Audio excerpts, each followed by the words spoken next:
Guys, what's up? I'm just gonna Yeah. take a quick sip of tea. I also have tea. I've got spearmint though. Ooh, I have some tea from this board game tea shop called Geeky Teas. Oh man, for a minute I forgot we were recording. I was like, why are you trying to describe geeky teas to me? I know what that is. Because our audience doesn't. Bree, look at our audience. Don't you see?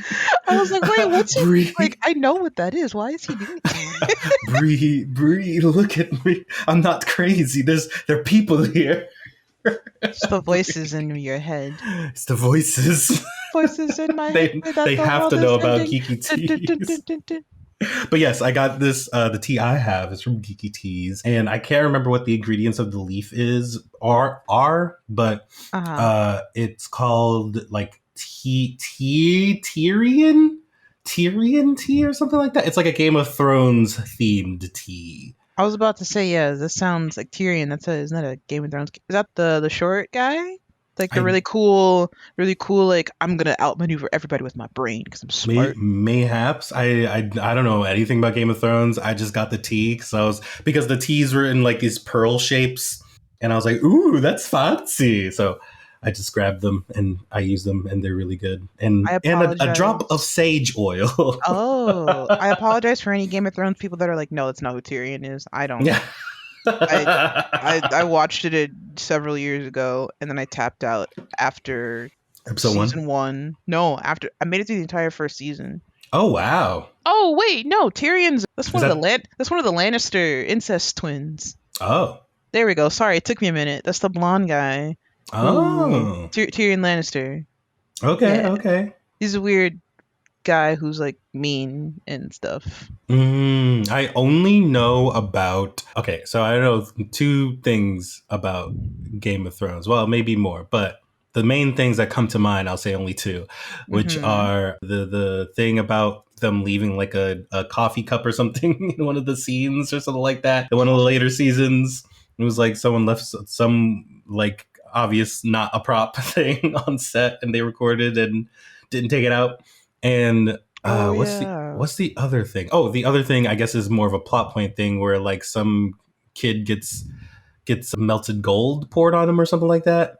Oh, I thought you were gonna say a kid gets pushed out a window because that happens in like episode one. But yeah, I guess that does happen. I mean, I could see that happening. Game of Thrones is not precious with its Well, I mean, I guess certain characters get plot or armor near the end, but Mm. at the start, I think that's why people liked it because it's like nobody has plot armor. Anybody could die. Rah. Oh yeah. I guess the third thing is winter is coming or whatever that quote was. Yeah, winter's That was like coming one of the big quotes. because there's Which, like by the way, snow autumn is zombies. here. Autumn is here. Also, sorry for anybody that listened to that's listening to this episode. I hope I don't sound horrible. My mic is I might need a new mic, so I'm using my husband's gamer headphones right now. My gamer headphones are on the fritz, so I can't use mine. And the cord that I would have used for my mic is in my baby's room, and she's taking a nap right now, and I'm not about to wake her up just to go get a cord for a podcast record. Wait, yeah, and I just adjusted because I was like looking at my waveform and it looked like I was peaking. Ah, So you can still hear me, right? yeah, I can still hear you. All right, word. Do I sound lower? Because I Mm, did lower my gain. I mean, I think you sound fine. Word up. Yeah. Okay, cool. This is little tech stuff. We rearranged our apartment, finally moved our baby girl into her own bedroom. She will be turning one, actually, in a couple of weeks. Whoa. Oh my Yeah. goodness. Already off to college. Oh, Wow. God. Don't say that. Oh my goodness. That's amazing. Yeah, her crib was in our bedroom this whole time. I know some people, I guess like around when they're able to flip over on to their stomach, and like that's when you can kind of put them in their own like bed and not in like a bassinet anymore. Like they can be in a crib. Mm. So some people like around I guess it's like around the 3-4 month age range, sometimes at 5 months. At that point, you can put your child in their own bedroom in their crib, but being first time parents, we were a little like, well, me in particular, I was a little like, I don't want her to be in the room just yet. Let's just wait. Mm, And then it became a point of like, we need the room back. Like, we can't do anything. mm, But also too, she's just getting older. She's able to sleep by herself, and she needs her own space. So the mm. office is now a nursery. Oh, nice. Yeah, and my computer is in our bedroom, and my husband's computer is in pieces around the apartment, and we have to figure out where to put it because we're in a two-bedroom apartment. So Mm. it's Put his hard. on the balcony and he can Yeah, be yeah, outside. gaming outside. Gaming outside. Fresh Yeah, air. fresh air, a little bit of rain. Just cover it up, Yeah, don't worry about it. Oh, man.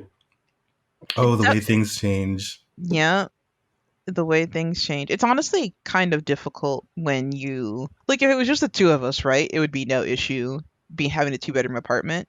But Mm. because there's two of us and a child who is growing and is walking now as well, Mm. she needs her own space to run around, and the little like rage cage as we call it that we have in the living room is not big enough anymore. Wow. Oh my gosh, it's awesome. I mean, Yeah. that's a lot, but it's great. We call it the rage cage because every That is time hilarious. we put her down in it, she'll just start screaming. Not because like she's like we're not hurting her. She's just like, I don't want to be in here. I want to be outside. Mom and dad are out there. Why am I in here? And it's like, so you That is don't so die funny. and like grab shit, small child. And it's like, no, those big people that I like are on the other side. I need to be there. How dare you? Oh my gosh. Wow. So that's why we Just call it climb the over rage cage. it. Just climb over it. It's I it's so mean, small. she's fine if you go in there with her, but Mm, if you like, I'm gonna sit on the couch or I'm gonna go like do some errands in the living room and be like in eye view of her in the rage cage, she's just like, how dare? Why are you not in here with me? Why am I not there with you? This is appalling. And she'll start screaming. you're still in my eye line, but I'm still angry. You're not close. You're not in my proximity. Truly, I'll be like, baby girl, like I see you, I'm here, and she'll see me, and then she'll just be like, ah! And it's only if I take her out or if I go in there, she'll be fine. She's like, oh, okay, you're here. Wow. Wow, wow, wow, wow, wow. That's amazing. Wow. Kids are silly. Kids are silly. Oh my goodness. Do you have any Halloween plans? You are the second person that has asked me about Halloween stuff, especially So you're for ready baby. to answer then? No, I'm not. Halloween's a holiday that I feel like I just sort of it just sort of appears for me. Mm-hmm, mm-hmm. And now that baby girl is here, I don't know, like I mean, it would be cool to take her trick or treating, but she's so little, she won't really like Yeah. get it. And there's a part of me that's like, is she gonna be freaked out by like the costumes and stuff? Mm, Would stuff be like kind of too scary? Because the thing with babies you have to remember is like everything is a first for babies. Like the mm-hmm, most mundane, normal thing to us as adults, it's like, no, this is the first time they're doing it. And they're like, whoa, mm-hmm. is that goblins? Is that real? Why does that person have a green face? Why does that person have a tail? What is a tail? I'm only one. I don't understand. What does that mean? Yes, Halloween existentialism. I feel like the real existential crisis is going to be when she pops into existence, like into sentience. Because right now she's just vibing.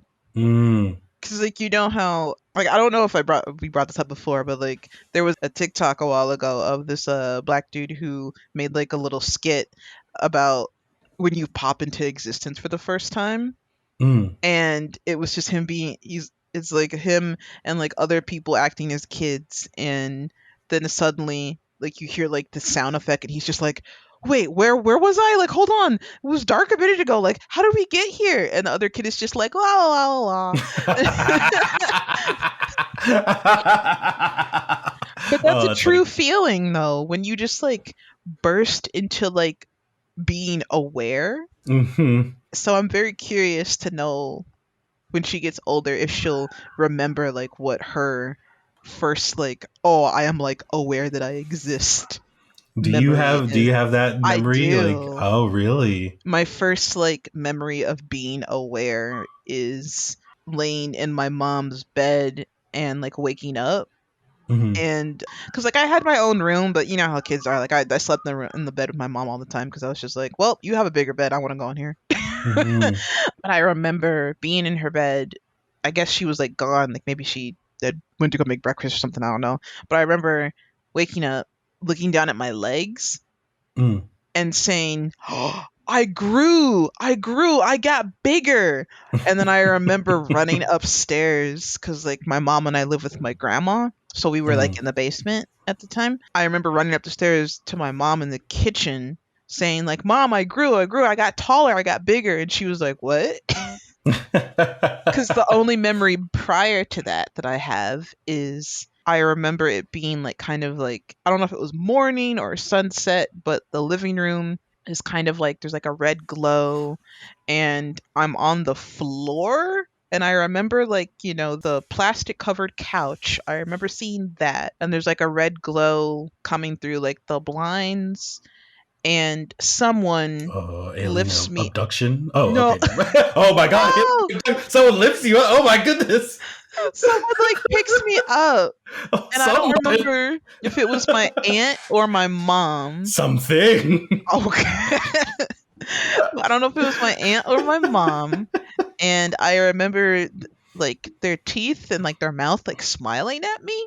Mm. And that is my earliest memory.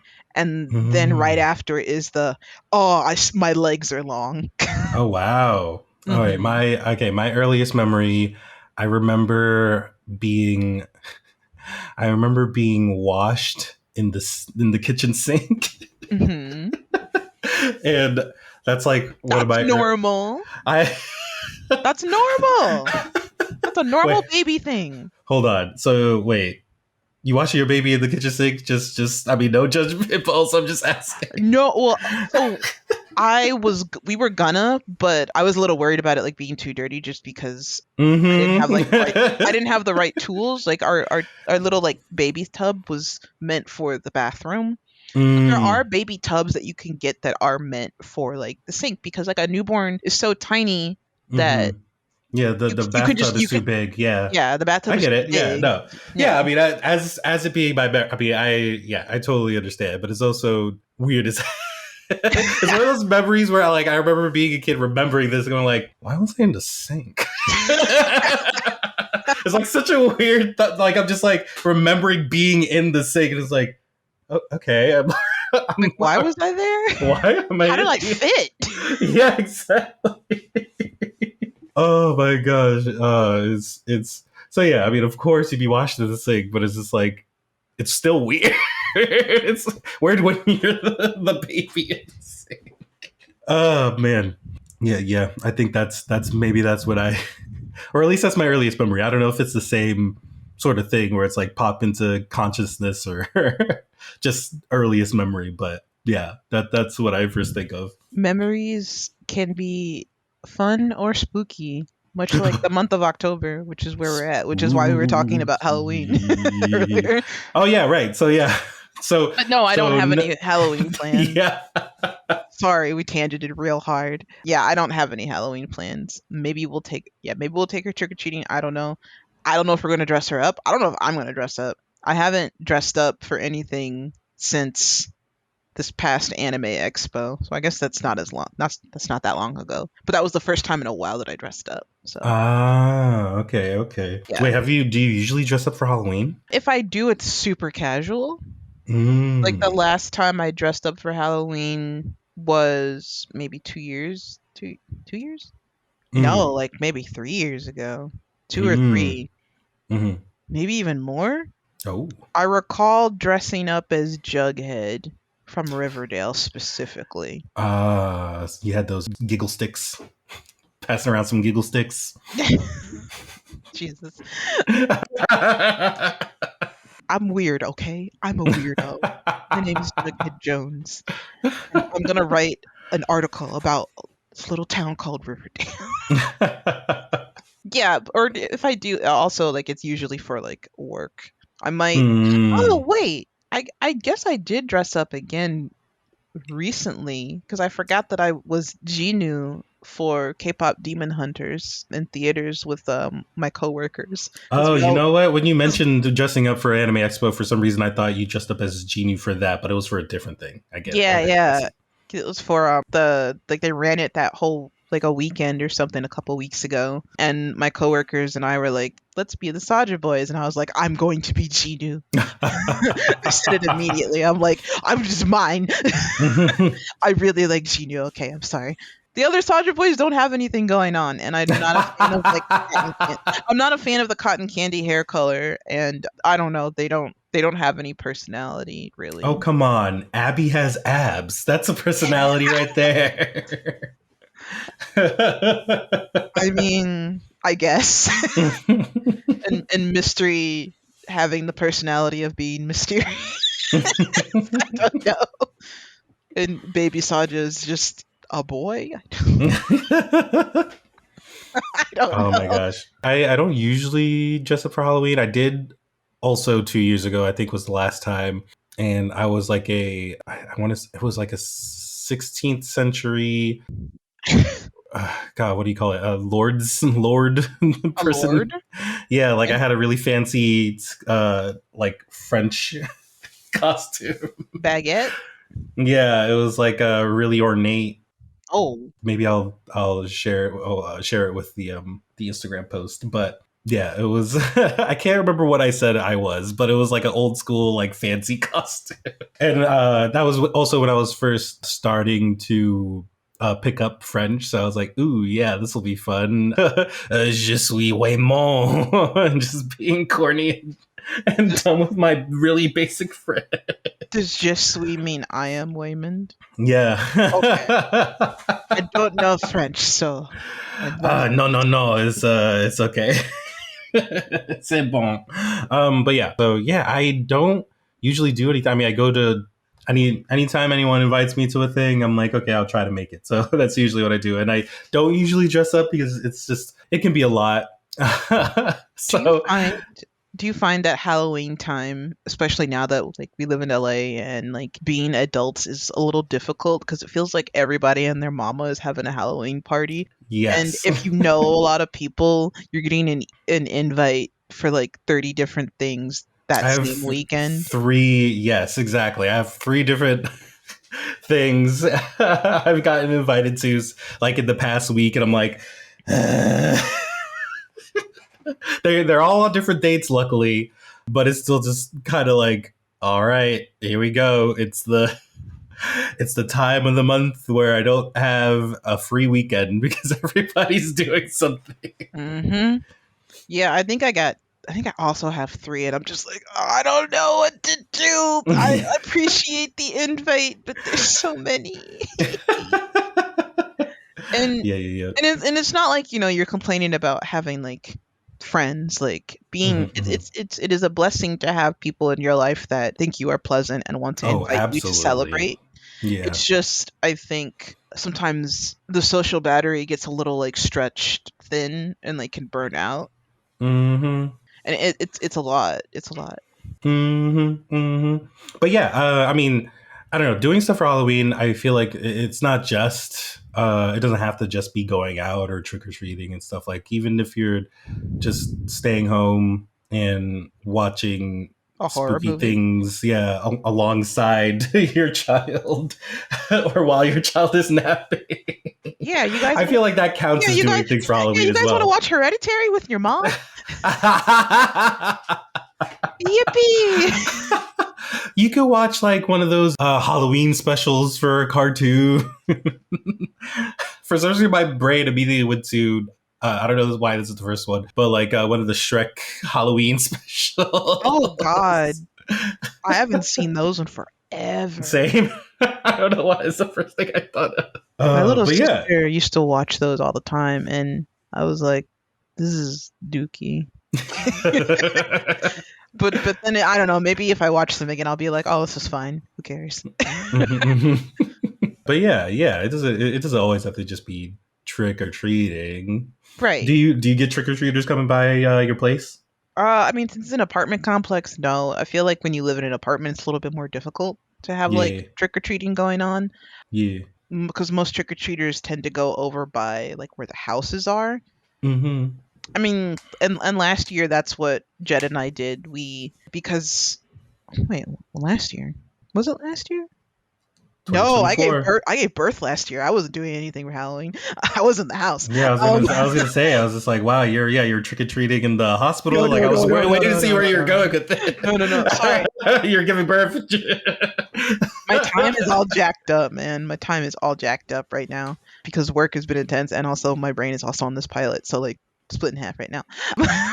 But no, the year before that, like Jed and I just kind of walked around like where the houses were, see the Mm. decorations, Oh see, yeah. see different costumes. But yeah, like trick or treaters, when it's an apartment area that's like heavily condensed apartment area, it's a little bit more difficult to get trick or treaters. For sure, for sure. When in our old apartment, when we used to live in North Hollywood, we got some candy and placed it in a bowl, but we didn't Mm. really get anybody coming by. But our apartment complex was like street level, so like it was pretty easy for people to come up, and like we did see some people coming around to the different apartments, so we were like, oh, maybe they'll come by our place, let's put some candy out. Oh, nice. But we didn't really get anybody, so we were like, oh, okay. Mm-hmm.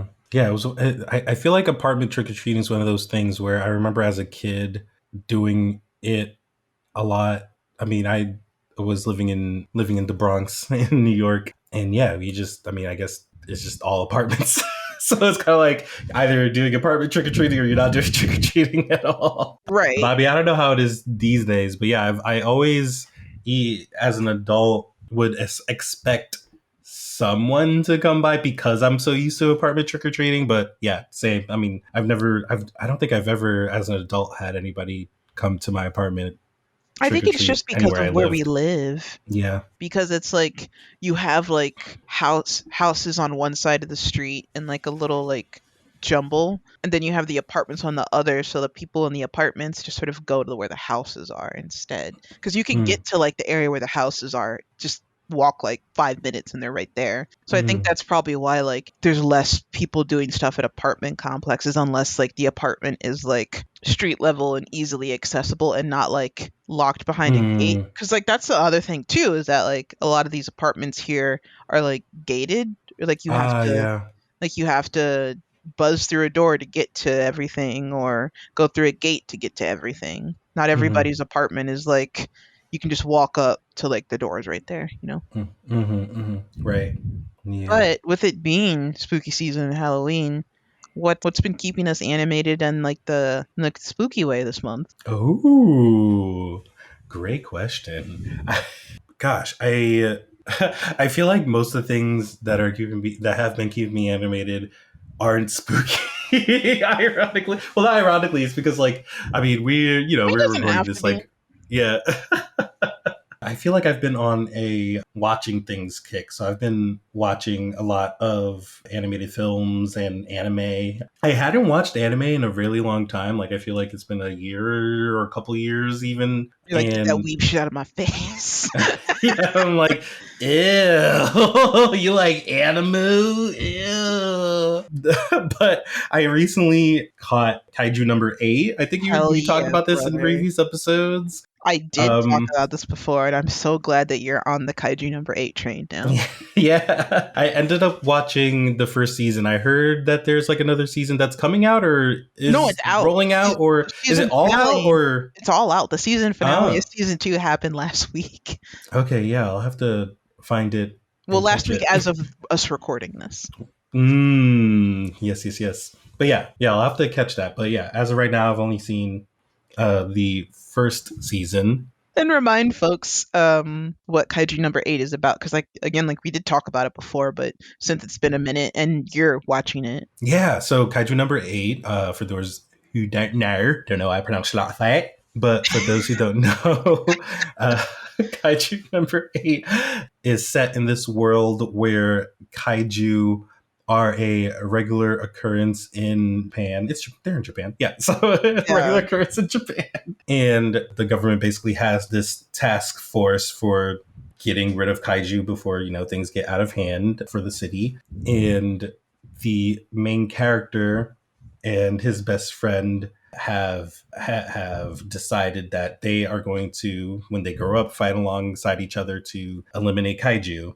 And it takes place when they've grown up, and the best friend character is a super cool kaiju hunter killer, and the main character, she's like the commander of like the division. yeah, and the main character has failed to get a place on the task force and has been put into cleanup duty, because after the kaiju are dispatched, they usually leave behind corpses that need to be cleaned up in the city. So he's been put on this and on that part of the task force, mostly because he's failed the entrance exam to get on the really cool heavy duty kill kaiju task force. And basically he sets out to try to become his best friend's second in command, even though he is a lot older than other applicants that are currently trying to, join the task force. I guess he's in his 30s. Yes, he's in his 30s. So everyone's like, "You're old," and that is hilarious. But yeah, I mean, just I feel like that's like kind of like scraping off the top, like basically what it's about, without going into a bunch of deep spoilers.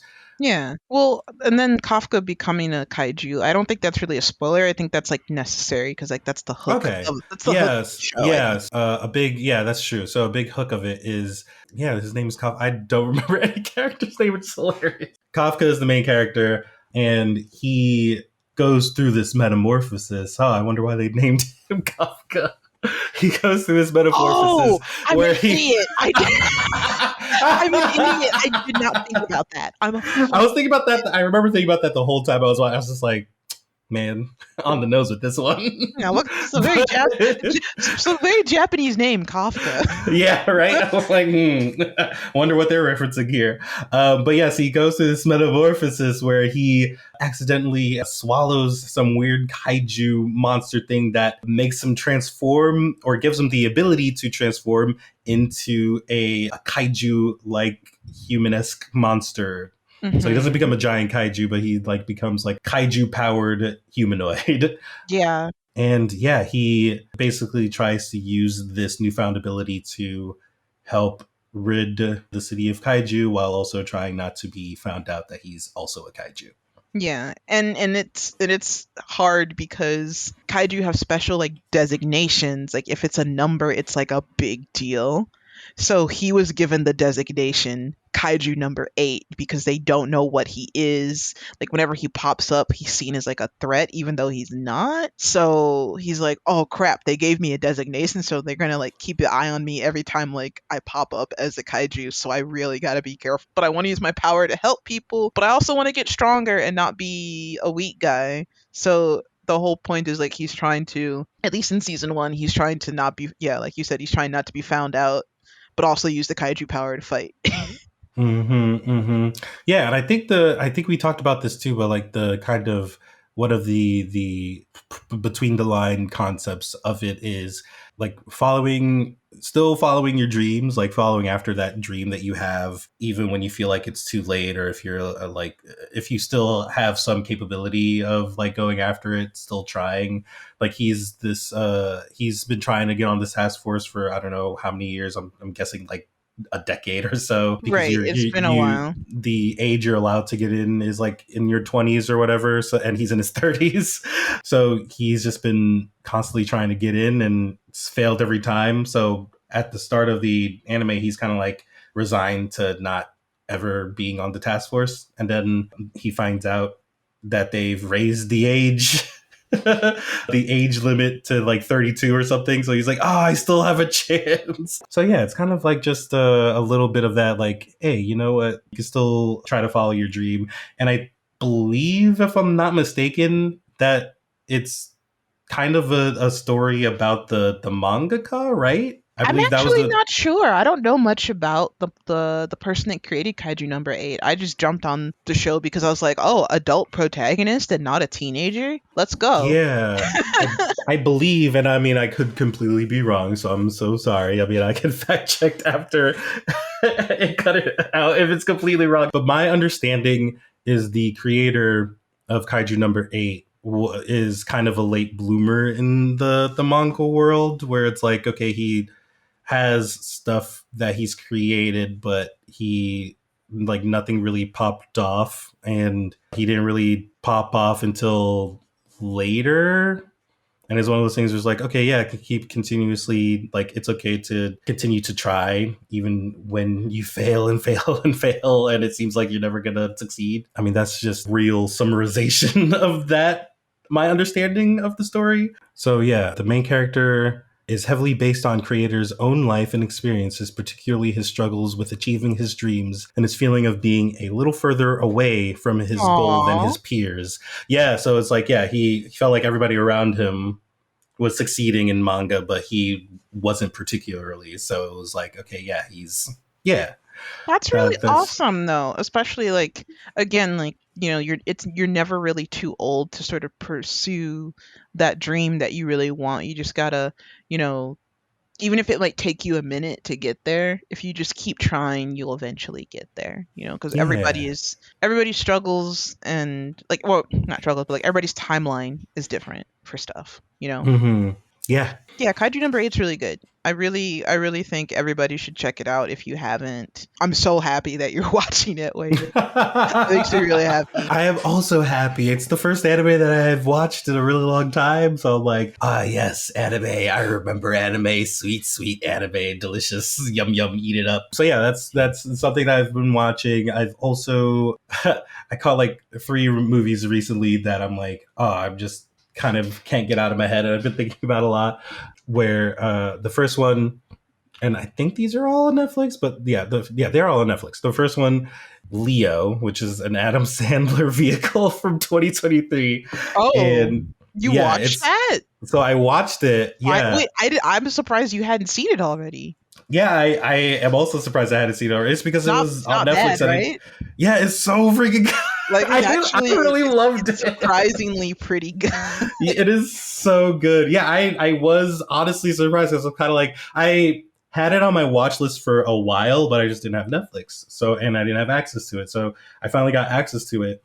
And yeah, I watched it. I was like, oh, this is really good. Did it catch you off guard that it was a musical? Because when I watched it, I did not know that they It were going to be singing. completely caught me off guard. Okay. Like it started and I was just like, all right, this is a musical. It was like, I did not oh, know this is a musical at all. But even that, I was just like, oh, like I was kind of expecting, like, all right, it's a musical, I don't know how I'm gonna feel about this. But then by the end of it, I was like, oh, this is great. I'm so like, I love all these songs. I truly, gosh, I think I watched it like 2 weeks ago, and I just keep listening back to oh, wow. the Okay. soundtrack, Oh, which well, rarely happens to me. all right, then you I, liked more than I did then. Because I okay. was like, these songs are okay, but not listened to So again worthy, but all right. So here's the thing with the songs for me. Okay. I liked them because I think a part of why I like them so much is because they're just really basic. Like it didn't feel like, oh, we're trying to be the best song that you've ever heard. This is gonna be like the most amazing. We're not gonna like go into a super crazy falsetto and be super awesome and you're gonna be like, whoa, I'm awe-inspired. I mean, not completely hating on K-pop Demon Hunters, but like every song to me felt like, all right, you're gonna love this song, go, go, go. But this, for Leo, for me, I was like, these are just kids who kind of are okay at singing and are Mhm. offbeat. And it just And felt Adam hard. Sandler also And Adam Sandler also doing a in his crazy weird voice. little, yeah, in a weird little voice. And that hit something in my brain where I was just like, oh, this Did, is heartwarming. Like, this is actually like, did just, Bill Burr this is sing giving as me a the nice turtle? I don't feeling. remember. I don't think so. No, Because I don't think he he got was any he songs. was the turtle, right? Yeah, Am I yeah, he was the turtle misremembering? character. Okay. Yeah. So, I mean, I'll also say the basic plot of it is basically it's about Adam Sandler and Bill Burr, mostly Adam Sandler.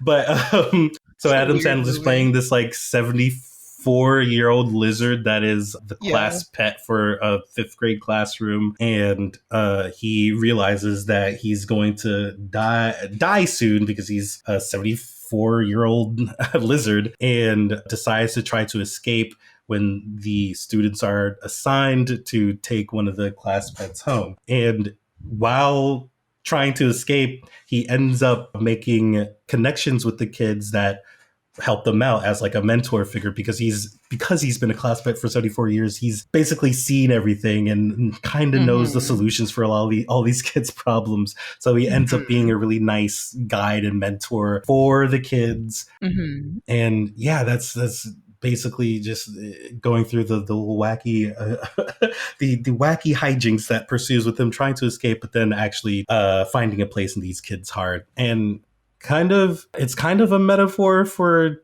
being a teacher in general. Is it? Yeah, I mean, he's basically like a part of it, or a part of the plot is that he is guiding and teaching these kids. And while doing so, there is their actual teacher or their substitute teacher who is super strict and hard on these kids, which the kids are excelling because of Leo, the lizard's like mentorship toward them. So the substitute teacher is getting all the credit for everything that Leo is doing.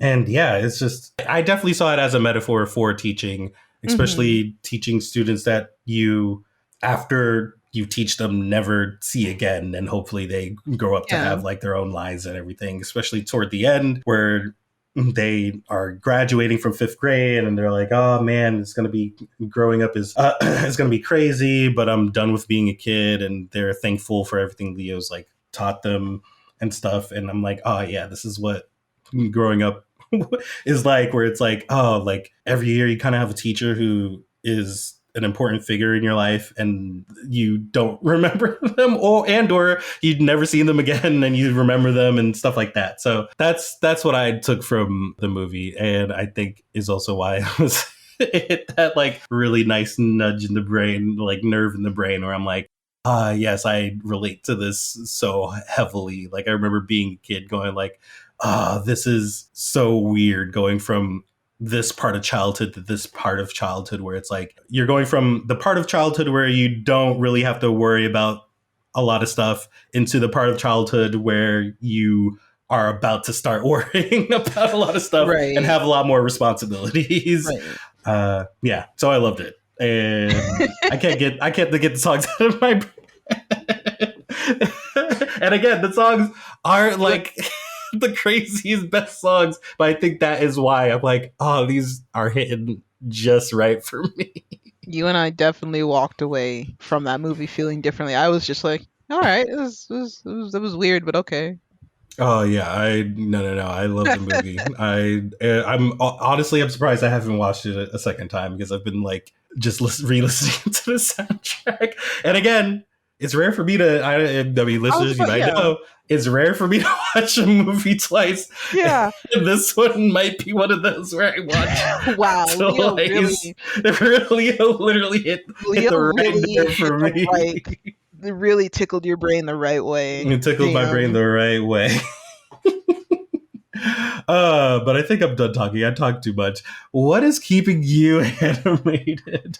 Uh, I don't know. Well, I guess revisiting something I that you brought up a while ago. I finally watched Elio. Oh yeah. Because that dropped on Disney Plus. I don't know what everybody was complaining. That was pretty all right. Like Yeah, I feel it. like Okay, so I'll say mm, just very briefly because like we talked about Elio at great lengths last like 2 episodes ago, but I will say that Elio, when my husband and I watched it after we finished it, I remember kind of thinking this didn't feel like a Pixar movie to me. This mm. felt almost like a French film, or like just like, Oh or yeah. maybe not French, but just like an international Yeah, like a film. foreign film. It did not feel like a typical American animated movie I can see that. because it felt way more abstract in what it was trying to talk about. Yeah. in a good way, in a good way. Hmm. But I wonder if that's why Elio did not react. Like, I wonder if that's part of what happened with why it didn't do as well as people wanted it to, or why it didn't do as well as it probably should have here in America. Mm. Just because, like, I feel like Elio was so sincere about sort of talking about loneliness and grief, and talking about just like familial relationships in a way that I feel like is different than what we've seen in American animated films, because it just felt a little more abstract. I wonder if that's what the issue was. And being a bit more abstract with it is not a problem, Mm. but I think for like Billy Joe Bob and Barbara, who are just taking their kids for a weekend to see a movie, Mm. maybe it's not tickling their brains properly. I don't know. Because, like, Disney movies have not shied away from talking about grief or loneliness or really heavy concepts. Like, OG Lilo and Stitch talked about like DCFS and like, broken families, like Nani literally being the older sister dealing with having to take care of her younger sister after their parents died, and like what that pressure is like. But there was also Alien Antics with that, or even like Onward, which I have not watched since it came out because it emotionally made me face a conversation that I was not ready to have about grief. So Onward made me viscerally angry when I watched it. It's not a bad movie. I just emotionally, like, it forced me to like think about something that I was not ready to think about. I Um, also, I mean, I don't know exactly your reaction to Onward, but I kind of had I will say, similar emotional reaction of anger for a certain piece of Onward that I didn't was it the care tunnel for. sequence I talking can't, I about the don't, dad in the hospital? Because that's the part that made me angry, and I was like, I'm like, this is it's the pandemic, my mental health is not good, I am dealing with grief still, and I haven't like faced it properly yet, and so I it was wasn't, not ready for that. yeah, it I wasn't didn't like it. specifically that sequence, but it was more just the concept, the entire concept in general, of walking around with half the dad's body. Oh, And I mean, honestly, I mean, spoiler for Onward, I guess, but it landed the plane in the sense of like the Tom Holland characters. I can't that remember was their Tom names. Holland. Holy fuck. It's Tom Holland and Chris Ugh. Pratt, the brothers. I thought it was Jack Black. No, people wanted it to be Jack Black. Yes, Okay. yeah, yeah, Sorry. exactly, because See, it I was only Chris watched Pratt. it Hmm. once. But yeah, I mean, I only watched it once too. But it was around the time where Chris Pratt was suddenly appearing, or started to suddenly appear as like the characters for Everything. things. Exactly. Okay. So that's why I remember it was Chris Pratt and Tom Holland, because I was like, huh, okay. But yeah, it landed that plane for, so the I mean, not to get super heavily into Onward, but the main plot of it is a two brothers that have a dead parent, and the younger of the brother doesn't really remember that parent at all because they were too young. And that is very similar to my life experience. I was very young when my mother died, and the plot hinges on them casting a spell to bring the dad back for a day. And it peeved me off because I mean, obviously it can't happen in real life, but I was like, this young kid, he cannot see his dad. Like, like, I was ready to be pissed off, I guess, because I was like, if this young kid sees his dad, it's going to say something about life that I do not want. I do not like. So it landed the plane for me because he doesn't see his dad at the end. Spoilers. He does Right. not see his dad at the end. So I was like, okay, good. They did not show him getting to see his dad. Right. It was just But the I guess older this, brother that got. yeah, the older brother still got to see his dad. So I was like, okay, great, that's fine. But I was still on edge the entire time because of that. I was like, this kid better not see his dad, or I'm going to be so pissed. Yeah, Onward truly made, I think, a lot of. So Is that the first time you've told me that? Did we talk about this when it came I out? feel like we had to have talked about this when it came Yeah, out, we because that had was one to of have. those, that it's one of those things where it's just like, this shake, this better not happen. And also, like, I feel like the gay police officer thing was also a big deal. Oh, Um, yeah. That was dumb. yeah, but sorry, didn't mean to go careen you off into Not that she was onward space. Hold on, not that she was Yeah. gay, that was dumb. We love gay people. I mean, I am Oh, the dispute bisexual. with it is what it Yeah. was dumb, is what we're I saying. mean, I'm bisexual, and then I'm talking like there's literally a gay man that's on here right now. This is a queer as fuck podcast, guys. I'm, Oh I man. mean, the controversy around it was dumb, Yeah. but also the fact that Disney was like, "Look at our gay character." It's like, shut the fuck up. But to get back to the Elio thing too, like I feel like, I don't know, about the abstract thing. I feel like even Inside Out is a very abstract and kind of high concept idea, like even more so than Elio. That has a little white girl in it, so it's relatable. Sorry, not to be cynical. Sorry. So it's not about the abstract. The abstract idea is a little Latino boy. That's the abstract idea you're Well, talking I don't know. Like, listen, so Inside Out just sort about. of hits like typical Pixarisms, and like I know that's like so weird to say. Inside Out feels different than Elio does, but Mhm. Elio feels different in a good way that I don't know if people who like don't watch anime or don't watch international films can relate to, I will. because there Oh was yeah, just sorry. something, it just felt like there was something about it that felt not like your typical American made movie. Mm-hmm. I will kind of like, this is just a, I don't know, not a prediction, but just me speculating, a speculative statement.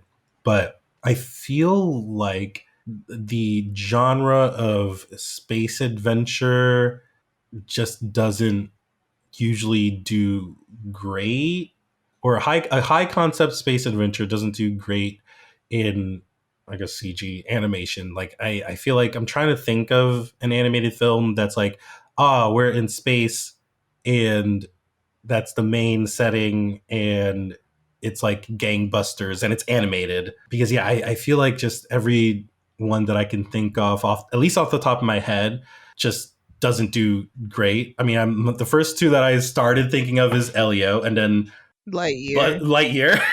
Lightyear was Lightyear was just ass, period. Like that movie Yeah. just wasn't good. Yeah, and then man, like I started going back in my brain, like Titan AE, like that's not Disney, but like it's, an animated space Well, adventure, and well, I'm look, like, can't help it if people were wrong. yeah. Titan AE is amazing, and you're wrong if you think it's not. That's all I'm gonna say about that. Like I feel like it's just rare that a animated space adventure Oh yeah, Treasure does. Planet also did bad. I was gonna, yeah, I was about to say Treasure Planet as well. Yeah. Also, again, I can't help it if people are wrong because Treasure Planet was good, and if you think it's bad, you're wrong. So Again, yeah, that's I all I'm think gonna say. it's just weirdly one of those like genres that, even if, like, I mean, yeah, like those films, they're decent.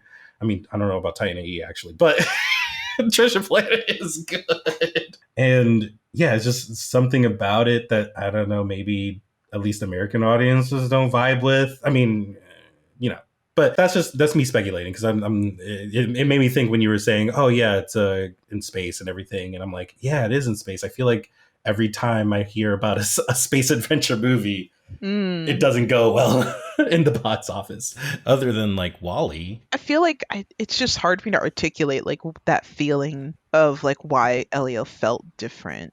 You Mm-hmm. know, like I feel like I'm not using the best description to like kind of convey what I'm trying to say here, and I apologize for that. Like if anybody's like, "What the fuck are they talking about?"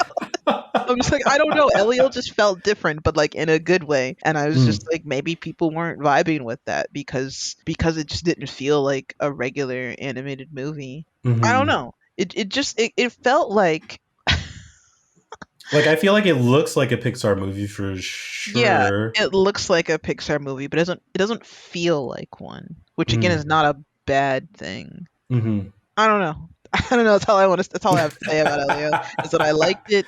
It felt different. It pulled at my heart a lot, and I think that people should definitely check it out now that it's on D plus.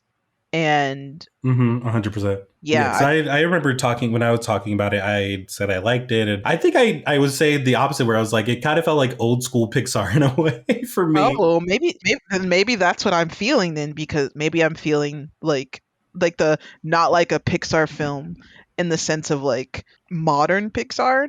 Maybe, yeah, I because don't it know. I felt. haven't really been excited about any animated films so much lately, so Mm, seeing Elio was sort of like a breath of fresh air, at least from the mm, Walt Disney Corporation, mm. which is a wild thing to say considering I work for them. I'm sorry. These movies have been really mid, y'all. I'm gonna be real. I'm gonna just be honest. Wow, wow, wow, wow, wow, wow. Wish was dookie. Oh my gosh. Strange World was mid. Strange mid. It could have been better. Strange mid. Oh my Strange gosh. mid. Uh, What was the last Pixar movie? Elio. Well, before Elio, sorry. What was it? Inside Out 2? Yeah, I didn't give a fuck. I don't even know what was before Inside Out 2. I'm guessing, was it Did Turning I Red or? did I talk about that before? That I watched In, Inside Out too? I don't think you did. Did you? Oh, Maybe I don't maybe remember. maybe I didn't, because my thoughts on Inside Out 2 were that it was just like, well, that was the movie. Really? Wow. I heard a lot of I good things about Inside Out I 2. That's mean, why I'm surprised. I liked it. I was just Mm. kind of like, I don't know. I felt like Joy went through the same issue she did last movie of Mm. like, Hmm. oh, I don't know my place. I don't know what to do. I wanna. I don't know. It was fine. Like I didn't Hmm. really feel like I need to watch this again.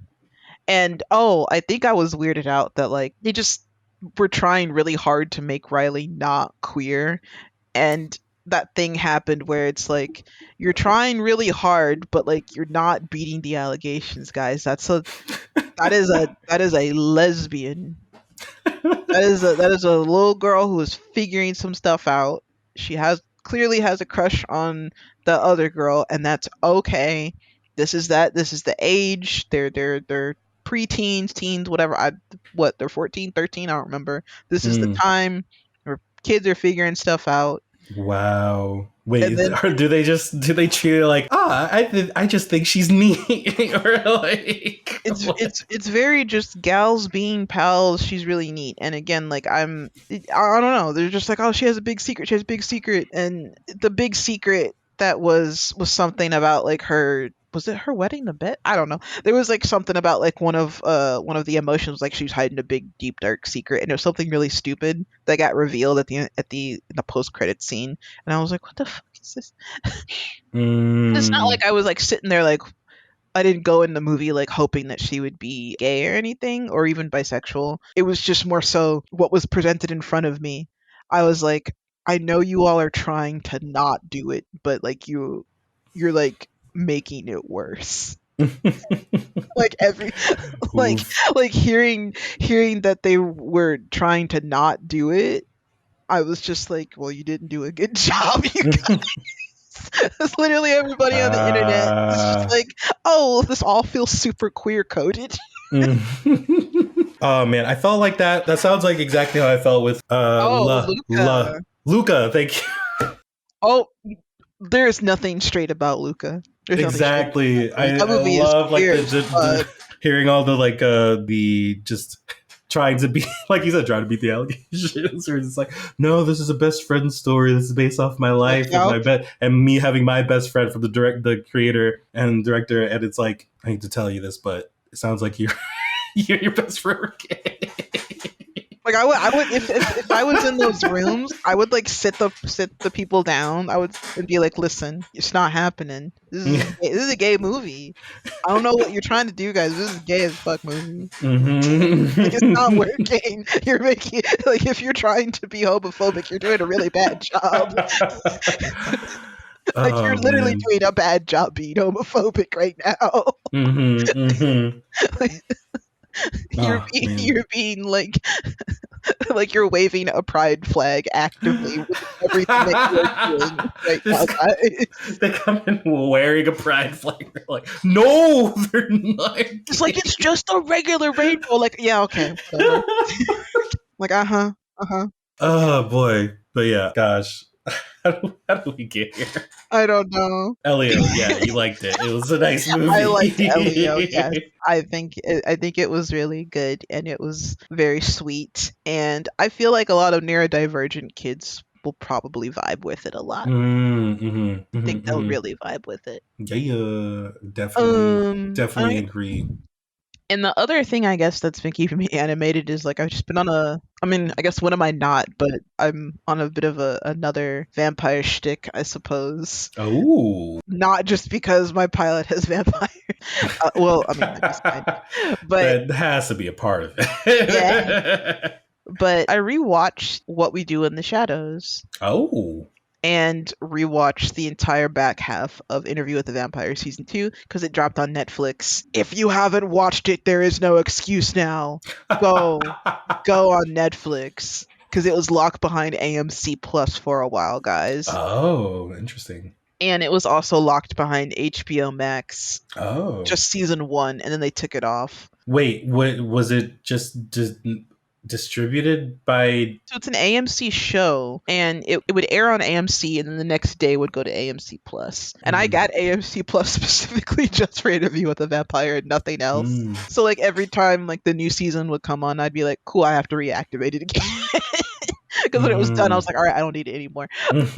But they put it on HBO Max at one point, just season 1, just to give it a little more access to people. But then it got taken off, and then last year they dropped season 1 on Netflix. And as of recording just a couple days ago, or like earlier this week, or like last week, something like that, they put season 2 on Netflix. So now everything is there. Season 3 is on its way early next year, I think. But everything is there now. And if you want really good vampires where the queerness is not subtext, it is the text. We are not afraid to be gay and in all its good and good glory. Please watch Interview with a Vampire. Like, it is crazy that this show has not won any Emmys at all for like acting, costume, like nothing. And I don't know if that's because it's a horror, because like horror usually gets snubbed in award festivals pretty hard, or if it is just because it's queer and also pretty black. Homophobia. So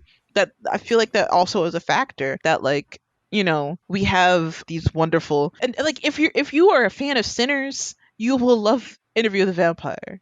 It's really good. Similar vibes of just like period piece focusing on black people with vampires in the South, but then like it kind of becomes a little more international in the second season. Like they go to France, and it's just it's so good. I feel like I've talked about it before on here, but yeah, like if you don't, just a refresher, like Interview the Vampire is about the vampire Louis de Pointe du Lac. He runs brothels and whatnot in New Orleans. It's like the 1910s ish period of time. And in the original books and the 1994 movie with Tom Cruise and Brad Pitt played Louis de Pointe du Lac, and he was a good slave owner. And he was Yes. yeah, I'm making air quotes when I say good slave owner. Just for listeners, air quotes on good slave owner. And he is very espresso depresso in the old version and the book, in the old film and the book. But in the new version, he is still pretty depressed. But he's also a black man in the new version in the show, and he meets the vampire Lestat, who is very much infatuated with him. Lestat like thinks he's beautiful, he's wonderful, and wants to make him his companion, and is like, in the book and in the movie there's a lot of queer subtext with it, but in the new version it's like, no, I love you, I want you, come here. And Louis is also a closeted black man in like the South, so like that's also like something that we talk about as well, kind of dealing with queer identity and like kind of linking it to like the transformation of vampirism as well. And there's just like a lot of like really good commentary and being like a black person who gains the power of vampirism, and how does that look when you're dealing with racism in like Jim Crow, like deep South in Louisiana, you know, like how does that work out? And dealing with a white vampire from Europe who is like doesn't really get it, and Louis has to kind of deal with that. Like his maker and his lover is also somebody who's kind of ignorant to those things, and then that clashes as well. Mm. But also clashing with the fact that Louis struggles with like, oh, vampirism has also taken away of like my life, my sister, my family. Whereas Lestat is like, no, vampirism is cool. You should love it. Let's go. Like, mon cher, I want to give you everything. And Louis is like, but my family though, bro. Like, I like you. Like, I love you, but also what the fuck? So it's Mm. just, it is so melodramatic. The acting is 10 out of 10. It's so good. But yeah, like I rewatched the second half of season 2 and I just forgot how like amazing it was, and I really cannot recommend it enough to anybody. That like it is just such good television. It is probably one of the best pieces of television out right now, and a lot of people are sleeping on it, and I feel like people are sleeping on it because it's horror and because it's queer. Like Mm. like don't get me wrong, like I love Sinners. I loved Sinners so much. But I feel like Sinners kind of gets a little more play because it was a movie, obviously, has a really big name attached to it with Ryan Coogler, who's so talented and super great as a director. But can't help but notice that like Interview the Vampire doesn't get as much play because I feel like there is this sort of like aversion to it being a little more focused on queer identity, I feel like, you know? Hmm. Wait, I mean, it sounds like access to it was also kind of Yeah, layered. access was limited, but there was like a really weird, my brain isn't working. Contract or agreement or. No, sorry. There was also like a really weird like moment online where Mm. like the Interview with the Vampire girlies and the Sinners girlies were fighting online. Oh, really? Yeah, and I was just sitting there kind of observing. Like I'm not in fandom spaces. It just sort of like, because like I like both, I would get pieces of it on my Mm. timeline for Twitter Hmm. or other socials. And I was just sitting there like, two cakes, guys. We got black people, vampires, and two pieces of media. Like why are we like why are y'all fighting? Mm-hmm. Because like the Interview with the Vampire girlies were like saying like, you only like Sinners because it's straight, and the Sinners girlies were like, I don't want to watch, or not all of them, some of them were like, I don't want to watch like gay vampires, or like I don't like, there's a white person in there, I don't want to watch that. And it's, I Mm. don't know, I was just, it was weird, and I was just sitting there like, but they're both really good, guys. They're both good. Everybody, Mm. please watch them both. Please watch both of them. I want And all then of and then the them. Twilight girlies are like, guys, it's the what is it? What anniversary is it? Did they have like a? He's in it right now. It's a 15th anniversary or whatever. But truly, like even with like ridiculous fandom stuff aside, I just think that I do somewhat kind of agree that there is like an aversion to Interview the Vampire because of like its queerness and how it's like Mm. not, it doesn't hide it. Like it's just there. Mm. Like you cannot avoid it, you cannot watch it because it is part of the narrative, because that's who these characters are. And I think that plays into like why it's like not getting awards or things like that. It's getting snubbed super hard. But all that to Oh say wow. is that two cakes, both Sinners and Interview the Vampire are good. I think people should watch Interview the Vampire. It's very good, very good. But I brought up another thing earlier that I forgot to go back to. Mm. What We Do in the Shadows, Oh yeah. the Taika Waititi mockumentary from like '09, oh 2012.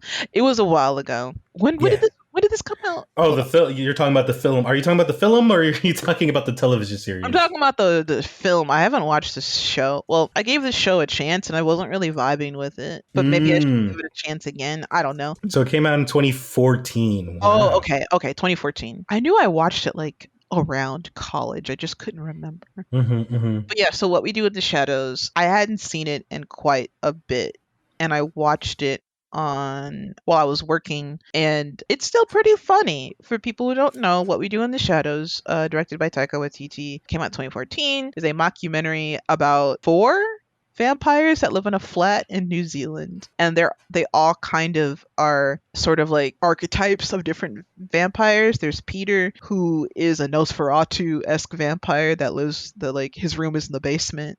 And he just lives in like a stone coffin. He doesn't really talk, but he's just kind of a funny guy. Viago is Taika's character, and Jesus, my brain. He's kind of like a 18th century sort of like dandy vampire. Mm-hmm. And he like is like the head of the household. Vladislav the poker. He's played by Jermaine Clement, and he's like a parody of like the Gary Oldman vampire from the Bram Stoker movie. And he looks almost just like him, but he's like a parody of it. And there's like a really funny joke where he's like, "Yes, when I was turned into a vampire when I was 16, so you get stuck at that age." And then he's like, "That is why I always look 16." And you look at him and you're like, "What?" He's like, "Back then, for a teenager, things were much more difficult." Yeah. Like, oh, okay, sure. I don't know the actor for the other character but there's this other character named Deacon. He's like the like bad boy type vampire, and he has a funny line about like how he's like, "Yeah, I call my look deadly and delicious," or something like that. Riz Darby is also in it. He's a werewolf. He's like the leader of like the werewolf pack, and there's a funny line about how like, "Hey man, you gotta stop swearing." He's like, "What are we? Like, we're werewolves, not swear wolves, okay?" Yes. It's just a really silly movie. If you want like just some fun like Halloween laughs, I really think you should check it out, because it's just that like Office or Abbott Elementary like mockumentary style, following them around as they like go throughout the town and just sort of showcasing living life as a group of vampires in New Zealand in an apartment complex, and like how their different styles sort of clash and like what they go through. And I think Oh it's man. just really, really funny. Yeah, I remember I remember watching it and yeah, loving it, and especially loving Reese Darby and how dorky I the forgot group that he of was werewolves it. were. Yeah. Oh man. What Yeah, was I the when they're like tying themselves up because like it's a full moon, and he's like, "Oh mhm. man, you like, what are you doing with that tree? Like, you got to pick a stronger tree than that. That branch is gonna break." This is very cute, very dorky, and I'm like, oh my god. I think that was my introduction to Reese Darby, and I was like, yeah, yeah, I love this guy.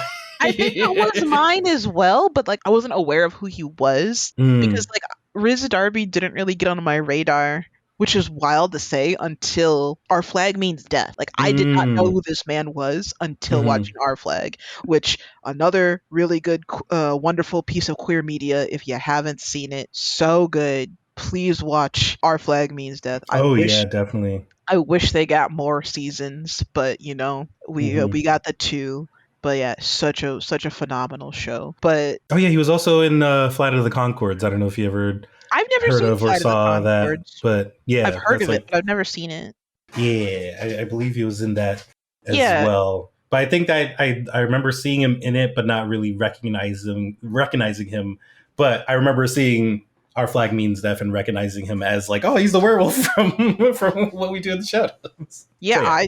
He was never on my radar until Our Flag, and then when I went back to watch What We Do in the Shadows, I was like, oh, well, that's why he and Taika are friends, because they go back as far as like that. Hmm. Which I guess also Flight of the Concords, because Taika was in that, Oh, I didn't know Taika right? was in that. I Wasn't know he? like Jermaine Clement. I mean, because he is a part of a fly. It's like Yeah, Jermaine was. mhm. Maybe that's Yeah, how they all just know each other because of like being in that vicinity. that makes sense. Cause like Jermaine New and Riz, Zealand. yeah, New Zealand comedy guys.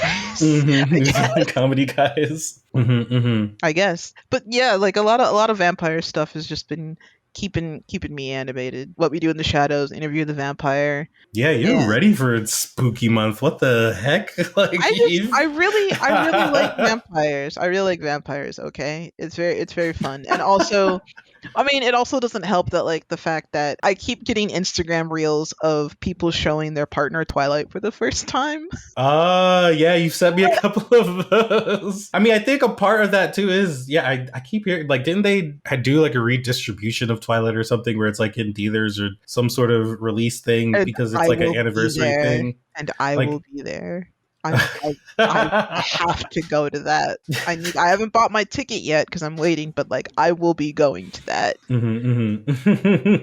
But But yeah, yeah. they're showing all the Twilight movies in theaters again. Mm. I think at the end of the month. Oh, Yeah, because like spooky. they had all of the movies streaming for free on YouTube Mm-hmm. for a weekend, and they're going through rotation like crazy right now on all of the different not social media streaming services. Sorry, because I Mm-hmm. popped open Disney Plus the other day and I saw that like all the Twilight movies were there because of like the Hulu bundle thing. Not that it's on Disney Hmm. Plus, but you know. Would you say that's something that you're looking forward to keeping you animated later, the I would releases, say or is there something so. else? No, I would say so. Sorry, like you get me started yapping about vampires and I won't stop. No, Oh, it's fine. I It just seemed also like that might be something you're looking wait, forward to, so I thought it wait, would be a nice wait, segue. wait. I also watched Blade 2 and 3 for the first time in a while. Wow, you're really in this vampire game. Listen, I fucking love vampires, man. I love vampires so much. That's why there's vampires in my stupid little cartoon that I'm making. Wait a minute, hold on. I'm kind of looking at you now, and I'm realizing, like, are you wearing fangs? Wait, hold No. on. Is there blood dribbling Oh my from you? god. I was about to say no, Wait a second. I was like, no, I just have an overbite and my teeth are fucked up. What are you talking Wait, are your eyes turning red?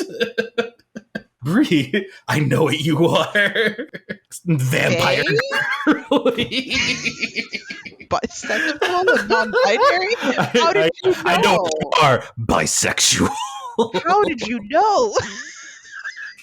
What gave it away? I see all the signs. Your skin sparkles. Oh god. Oh my god. Yes, I'm looking forward to watching those shitty movies in theaters again. I say shitty movies because Twilight is bad, guys. Like, it sucks. It's not good.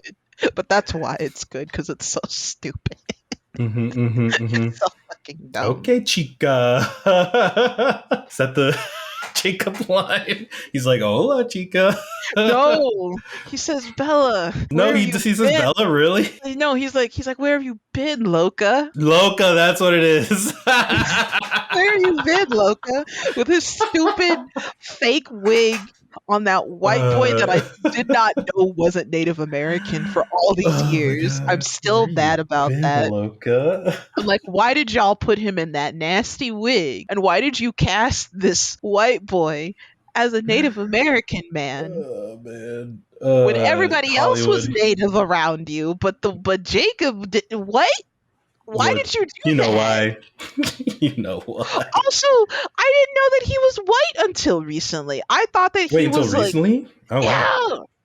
I thought, okay, well, if he's not Native American, then maybe he was like Filipino or something, or I don't know, South Asian, Mhm. just not white. But no, I guess he's just like really tan. He's just a tan white dude.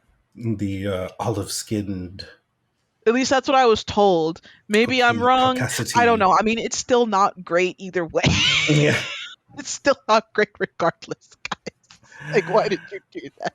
Oh man. And why was Jasper a Confederate soldier? Jasper? Stephanie, would I catch you? Would I catch you, Stephanie Meyer? Why did you do that? Oh man. Oh gosh, so funny. I do declare. Well, what am I looking forward to keeping me animated, you ask? What are you looking forward to, friend? Yeah, so this month in October. This is Thriller month. This might, I don't know if this episode comes out before or after this, but I am looking forward to the Animation is Film Festival. Oh, yeah. Is that next week at the time of recording? Or is it 2 weeks from now? I believe it's 2 weeks, but I don't have a calendar in front of me. What did you get tickets for? Because there's like several panels. Yeah, so there's a lot of panels, there's a lot of movies. I didn't get any of the panels, which, by the way, I mean, if you still have time or if there's still tickets left, one of our guests on the podcast has a panel. Mm-hmm. Friend of the show, Kiana Mike Smith, is doing a panel about Pretty Pretty Please Q&A panel. I believe she has a couple of her VAs at the panel. Yeah, yeah, a couple of Yeah. VAs. Yeah, so I mean, if this comes out before then and you happen to be able to get tickets, then that'd be cool. Yeah. But I ended up getting tickets for two films. The Frankelda feature film, which a few episodes Ooh. back I talked Yeah. about Frankelda, and I was like, oh, they're supposed to be doing something for this. I don't know, blah blah blah. And turns out it's a feature film. So I'm like, as Frank soon as I saw that, I was like, I have to see this. I talked about it on the Is episode. is Frank Elda made by the same studio that is doing women wearing shoulder pads at Adult Swim? Maybe I wait. Maybe I can look this up, but it is possible. Let me Which I hear see. is also very good, like cool stop motion telenovela. Yeah, I have been very curious about that show.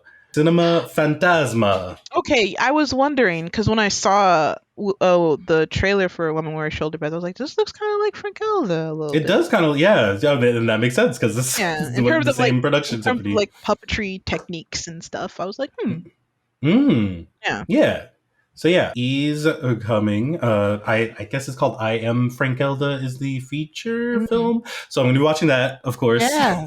And then the other film that I have a ticket for is called Nobody, and it is this Chinese animated feature. I ended up hearing about this summer because there was a this Chinese anthology series about different folklore, and Ooh. the first episode of it, I can't remember the name. I believe it's called Nobody or something to that effect. Hmm. But it basically centers around the folklore of the, oh man, is it the Monkey King? Sorry, the monkey. The Journey to the West. Yes, Journey to the West. Thank you so much. I was Yeah. blanking so hard. But yes, it centers around Journey to the West story. Hmm. Love But that one. the background characters or the would-be background characters of that story, Oh, okay. and kind of a sort of look at, okay, what are the characters that people would consider the nobodies up to, like what are their stories, and just because you're considered a background character or you see yourself as a background character doesn't mean that's what your ultimate goal in life or your purpose in life is. And it's kind of basically that sort of plotting. It's like, okay, other people are doing great things. Maybe I can do great things as well. And yeah, that's the very, very, very basic plot of it. And I had seen this short, yeah, back in August, and heard about the feature and was thinking like, oh, I'll never be able to see this, like whatever. And when I saw it was a part of the Animation Film Festival, I was like, oh, I have to see this. Like I thought I would never be Ooh. able to. So, and it's also a 2D animated feature. And I think the whole reason I even found out about it is because I was reading this article about like how 2D is not dead and how it just countries outside of the US are making gangbusters when it comes to 2D animated features, and yeah, how just 2D isn't dead, and you just find it in other countries, like in anime movies and in like this Chinese feature film, Hmm. and even the most recent Demon Slayer movie that came Yeah, out it's doing crazy is numbers. doing, yeah, exactly, doing gangbusters. So it's just like, yeah, 2D's not dead, and obviously people are craving it. It's just US US studios are very much obsessed with the idea of 2D being dead or not utilizing 2D as the main medium. Did you see? Did you see the meme that? Well, this part of this part is not a meme and is very serious. Mm. But as you know, I guess this kind of go into the news a little bit that the orange fascist decided to tariff international films, and the meme part was that people were memeing up like, oh man, he saw the Demon Slayer numbers and was salty about it, like, oh, why didn't we make Mm. that? Mm-hmm, mm-hmm. I Yeah. mean, kind of mean, but also probably also kind of correct. I don't know. What does that I can even see mean it. to like tariff movies? I don't even Yeah, understand. Like I don't exactly. piece of shit. But that is something that could impact our industry. So Yeah, we'll see how that true. plays out. Maybe it'll be deemed illegal. I don't know anymore. It This better country not. Oh, this is sucks. so. Yeah. Yeah. But like to your point about like how, 2D isn't dead, and like other countries are like really going hard for like utilizing that medium, it also kind of ties back into like funding and funding of the arts and whatnot, how other countries really really go ham for it, like Australia in particular. Like I just found out Yeah. literally last night that Sinners got a really huge grant from Australia for production of that film, and I had no Mm. idea. And Mm. I guess depending on like, I don't know how you go about doing it, but regardless of where your production is, like Australia can like the Australian government or like whatever their media, like how they do it, will help give you like funding for your project. Oh, interesting. Yeah, Yeah, regardless usually of it's where like it's it at filmed, I least like guess. some of it has to be filmed. I mean, I've like when it comes to grants, especially in other countries, because yeah, that's one of the big things with non-US Yeah, countries. There tend to be better grant programs for the arts, and usually it's like, oh yes, it just has to be like like a portion of it or something. yeah, filmed in this country and or Yeah. like a main lead or something, like a part of the crew has to be, of this country of origin or, things like that. But yeah, Yeah. I don't, yeah, that's interesting. I did not know that. Yeah, I literally just found that out last night. A friend was talking to me about it, and I was like, "Oh, that's cool." Mm. But like, and I guess that brings up the point too, that like as far as like some animation news, how like Spindlehorse, the Hell of a Boss, and Has Been Hotel Studio, depending on when this comes out, Has Been Hotel season 2 will have dropped. I'm excited for that. Mm. I really like Has Been Hotel. It's so Tumblr. It's so unapologetically Tumblr, and sorry, I think that's neat. Other people will probably think that it was cringe as hell, which it is, but I cannot be mad at a showrunner for just unapologetically being like, listen, this is the weird stuff that I liked on the internet, on Tumblr, and I'm just gonna make my thing. And I'm like, yeah, you know what? Pop off. Yeah, amen to that. Truly, like, yeah, Go do for what your it. heart. You have to build it, and they will come, as they Yeah, say. I guess. there's obviously some critique, but Mm. it's good. But yeah, Spindlehorse opened up Spindle Roo, so they have like a whole another studio in Australia. Um, Whoa, yeah, they that's announced cool. it several weeks ago. Spindle Roo. Yeah, That's Spindle jeez. with the announcement of them doing the Homestuck pilot, which I believe Ah, is out. Yeah, it is out. I watched it. Jeez. ah. Yeah, if you haven't watched Homestuck, I feel like that pilot. This is not a dig, but I think that pilot's kind of like nonsense if you've never seen Homestuck before. It is like absolute nonsense. Hmm. If you have read Homestuck, it makes sense to you. I feel like I only read maybe part of the first act, and then I tapped out because I was like, "What is this? I don't get it." It's wild. So I was very aware of some of what was happening in that pilot, but it Mm. is pure. It's nothing. It doesn't make any sense if you haven't consumed Oh, Homestuck. I am curious about it now. I mean, I wasn't a homestuck guy or homestuck girly, but I remember seeing when it was like really popping off how people were like make their own OCs and stuff like that, and thinking like, oh, okay, I'll just like go back and read it, and like I'll have a totally complete understanding of what's going on. But then it was too long. It was way Mhm. too long to Oh read, yeah, it's super and long. also the beginning is just nonsensical. I'm sure it gets even more nonsensical, and I tapped out after like a few pages. Honestly, I was just Yeah, like, this is too many pages, and nothing is making sense for the first like 100 pages. yeah. It is very very weird. It's like it's one of those like you have to maybe have been there on the ground level or have a really good attention span. And another bit of really cool news is that the dudes who made Smiling Friends, they opened up a new studio here in LA. Oh snap! Yeah, yeah. I'll share the article with you. It's called Zam Studio. This is God damn it! yeah, like Bad pun, bad pun. Michael Cusack and Zach Hadell, the creators of Adult Swim's popular show Smiling Friends, and their producer Aaron Fromm have formed a new LA-based studio named Zam. Zam will Wow. offer high-quality animation, VFX production, and post-production of all types. The studio will specialize in client services from TV, film, and commercial. as well as making original content. And I think that's really cool that a new studio has popped up, and hopefully it'll, create more jobs in this drought. Hopefully they will get in on them on the union. We'll see. Because I don't think it's union right now. But I just think it is great that we have another studio opening, and hopefully Zam Studio will, treat its people right and people get paid properly, and it'll just be an opportunity for more jobs, because it's stinky out here right now. Very, very stinky. And that's all the news that I have been aware of in terms of animation lately. Wow, yeah, great news. Yeah. Well, I think that's pretty.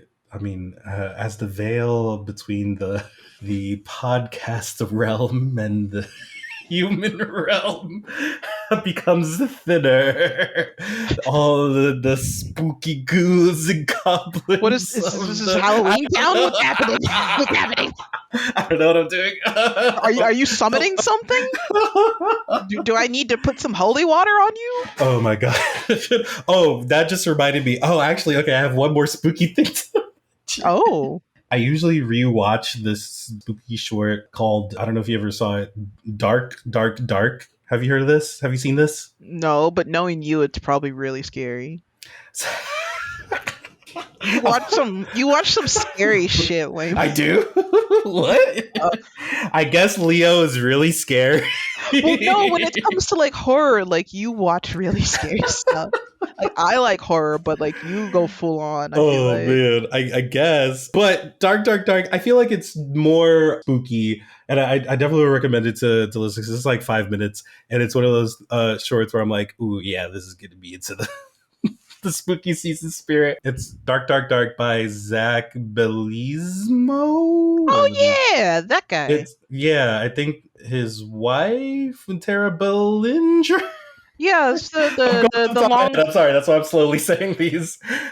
Are they married? I don't know if they are. I don't know. That's why I was like, oh, I don't know. I thought they were if they are married, good for them. But I thought they were creative partners. But I don't know. I don't know them personally. But I also don't know them personally. But yeah, that's the Long Gone Gulch people, right? Yes. Yeah. Exactly. Yeah. So years ago, they came out with Dark, and yeah, it's one of those kind of perfect spooky things that is short and sweet, and I'm like, yeah. And that's me talking like that reminded me of it, because it's very much it's dark.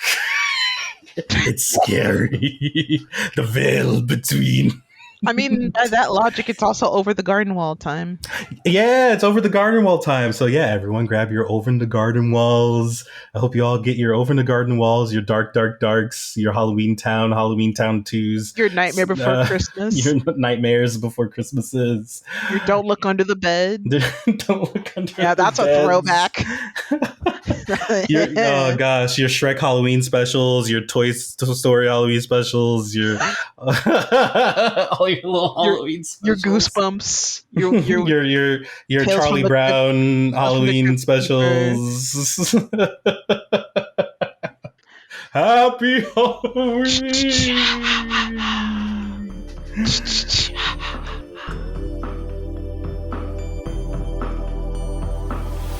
Thanks for listening to the podcast. Be sure to follow us on Instagram and Blue Sky at Keeping You Animated. And listen for more episodes by going to keepingyouanimated.podbean.com, on Spotify or Apple Podcasts. The views and opinions expressed on this podcast are of the respective individual and do not reflect the views of our employers. Thanks, guys. Until next time.